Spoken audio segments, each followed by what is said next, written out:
So here we have the Nike Air Force 1 Team Royale white and Aquarius blue colorway. It's recently released, so it released a couple of days ago in the UAE. You can find it on the Nike website. It's also another colorway on there, which is red and white, and that can also be found on Dropkick. In terms of availability, they are in all sizes still on the website after a couple of days of release. So I don't think there's a massive amount of hype around this sneaker. You could probably end up catching it in an outlet or on sale, so I probably wouldn't rush to buy it. But it's always a conundrum when a sneaker drops that you really like, whether it's going to sell out a lot. So just to give a bit of history, I've never been into the Air Force 1.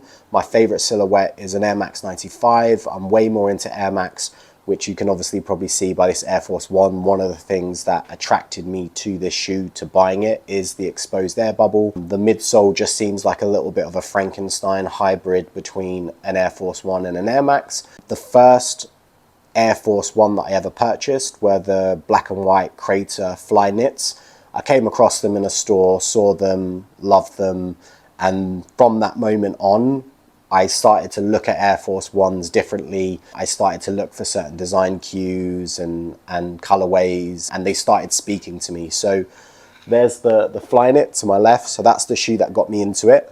Talking about, you know, whether the shoe sits or not, whether you need to get it straight away or if you can get it on sale.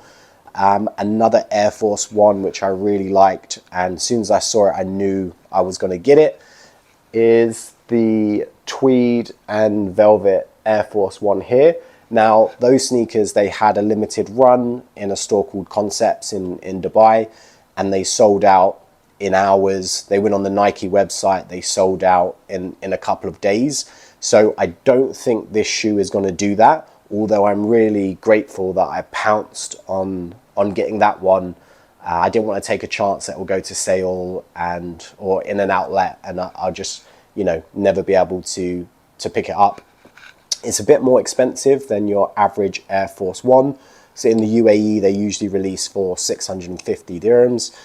This one is 700 dirhams, so it's a bit more pricey. I really like the fact that it's a little bit of a hybrid, a little bit of a crossbreed between an Air Max with the exposed bubble and an Air Force 1. This is actually my 7th pair of Air Force 1s now. It's actually the first leather pair that I've owned. You know, previously looking at an Air Force 1, it just seemed like such a brick to me. It seemed like a very basic shoe. I had no kind of, you know, childhood reference or cultural reference to the shoe. So it really took a shoe like the black and white Crater fly knits to get me into the silhouette. So I always find that very interesting, like what shoe got you in to that particular silhouette, where I went from not even looking twice at an Air Force 1. Now I have 7 pairs of Air Force 1. So yeah, just to kind of give a breakdown of the shoe. So this one, it's got a gum sole. Now, I really like the fact that they've gone with a gum sole, because if they keep it white or they go blue, it's a little bit too matchy-matchy. And I've been very guilty of being way too matchy when it comes to styling, outfits.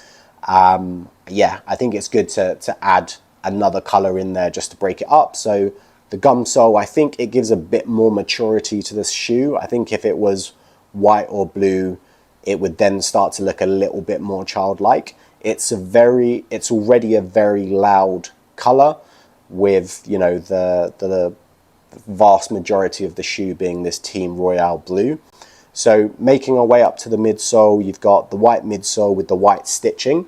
Now with the exposed air, so on the outside you've got one in the heel and one in the toe, and then on the instep you've just got one in the heel, which, to be honest, I quite like. I think it would have been overdone a little bit if you had the bubbles on, you know, twice on each side.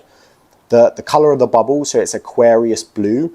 Now I really like that it's a lighter color than the upper, because I think if it's a darker color, it can look a little bit plasticky and you don't really see that it's a bubble. It can just look like a lump of plastic.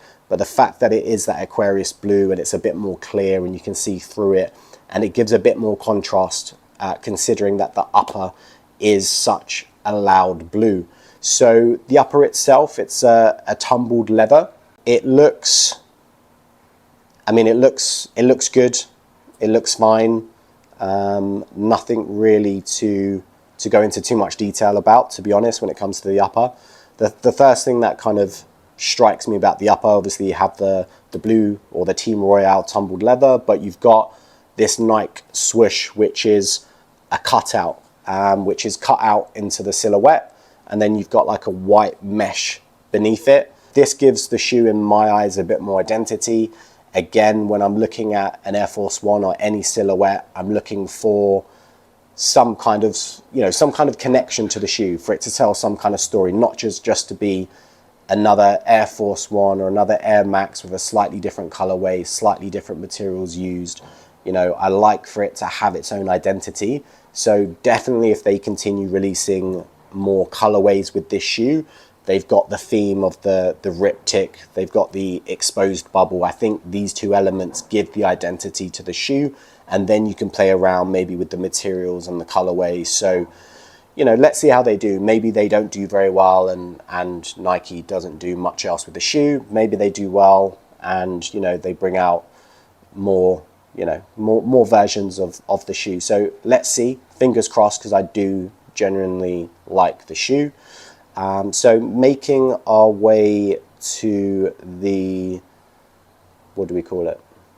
iStay. Why would I even talk about the iStay? I don't know. The iStay, same Team Royale tumble leathers, the whole shoe. You've got white laces. You've got the mini stitched swoosh on the bottom of the iStay, which I quite like as a detail. The tongue is a leather tongue, and then you've got this kind of ripped Nike Air logo in the tongue, which again fits the theme of the shoe with the exposed, you know, ripped sole and the exposed ripped Nike swoosh. So fits in quite nicely. We get to the heel of the shoe, and again they've done the exact same thing with the sort of ripped away look, which I like. It looks very clean.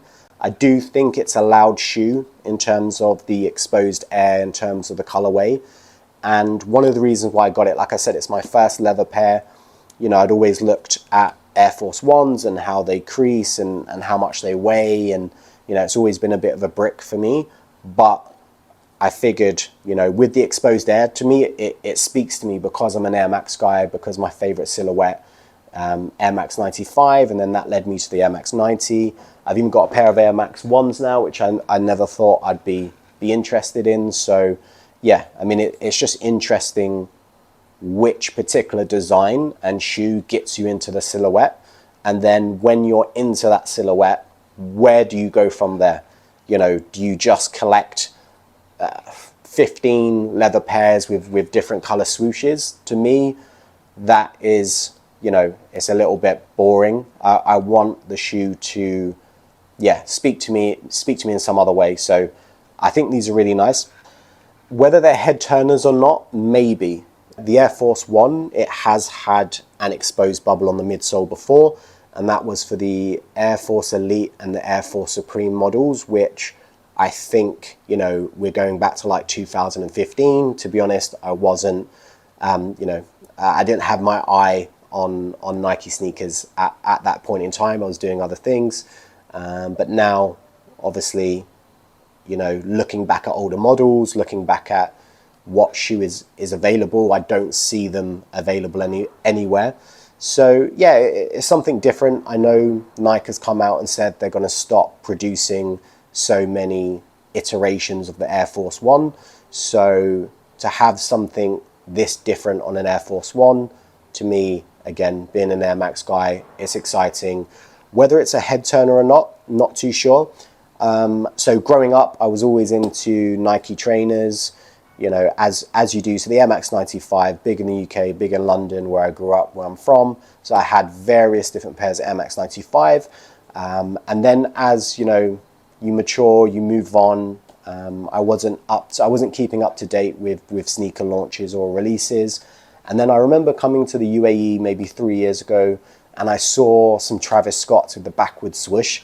And I remember just thinking, like, it just turned my head. I was like, what are those? Are they fake? Are they, you know, what is this? So I really find it interesting when you have a shoe that maybe somebody who is not into sneakers, not keeping up with, you know, sneaker trends or latest releases, sees a shoe, sees a sneaker or a piece of fashion, whatever it may be, and then their head turns and they really notice. So will somebody see this silhouette with the Air Force One and the exposed bubble? Will it turn heads? Will they think, okay, what is that? I've not seen that before.